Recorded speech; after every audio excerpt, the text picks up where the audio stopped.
क्या है, पहला चैप्टर स्टार्ट है। पहला चैप्टर में क्या है, पूर्णांक, जिसको हम लोग इंग्लिश में इंटीजर बोलते हैं ना। पूर्णांक किसे कहते हैं, सबको मालूम है, किसे कहते हैं पूर्णांक? क्या है, सभी धनात्मक और ऋणात्मक संख्याओं को पूर्णांक कहते हैं, और जिसमें शून्य भी शामिल होना चाहिए, मतलब शून्य भी शामिल होता है। समझ में आया? उसमें लिखे भी हैं, देखो, सभी धनात्मक और ऋणात्मक संख्याओं को पूर्णांक कहते हैं जिसमें शून्य भी शामिल होता है। देखो ये क्या है, उदाहरण है, मतलब कि सभी धनात्मक ऋणात्मक बोला है ना, माइनस से लेके प्लस तक जितनी भी संख्या है अनंत, समझ में आया, उसमें शून्य भी शामिल हो। इसके कितने प्रकार होते हैं मालूम है? 3 प्रकार। कौन कौन? धनात्मक पूर्णांक और ऋणात्मक पूर्णांक, और तीसरा शून्य। धनात्मक पूर्णांक किसे कहते हैं?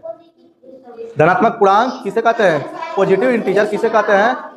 इसमें लिखे होंगे वे पूर्णांक जो शून्य के किस साइड हो, आगे या पीछे। धनात्मक में शून्य के आगे हो, यानी दाईं ओर। समझ में आया? उसमें लिखे भी है, देखो, पूर्णांक के 3 प्रकार होते हैं, धनात्मक पूर्णांक, ऋणात्मक पूर्णांक और शून्य। लिखे है ना, वे संख्याएं जो शून्य के या आगे यानी दाईं ओर उपस्थित हो उसे क्या कहते हैं? धनात्मक पूर्णांक। उसमें लिखे है ना, देखो ये क्या है, शून्य हो गया, ये हमारा शून्य हो गया, शून्य के क्या दाईं ओर है ना आगे, ये क्या हो गया, धनात्मक। उस तरह ऋणात्मक में क्या है, ऋणात्मक में वे संख्याएं जो शून्य के पीछे।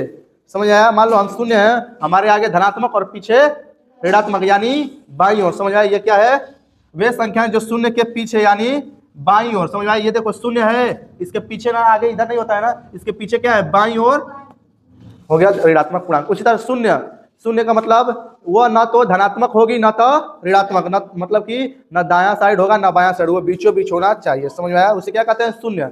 समझ आया? न धनात्मक न ऋणात्मक, उसे क्या कहेंगे, शून्य। सिंपल, देखो इसका ना तो धनात्मक है ना तो ऋणात्मक है ना, इसमें देखो ये धनात्मक ऋणात्मक नहीं है ना, इसमें प्लस, क्योंकि शून्य के आगे ना तो प्लस का चिन्ह लगता है ना तो माइनस का चिन्ह लगता है। समझ में आया सबको?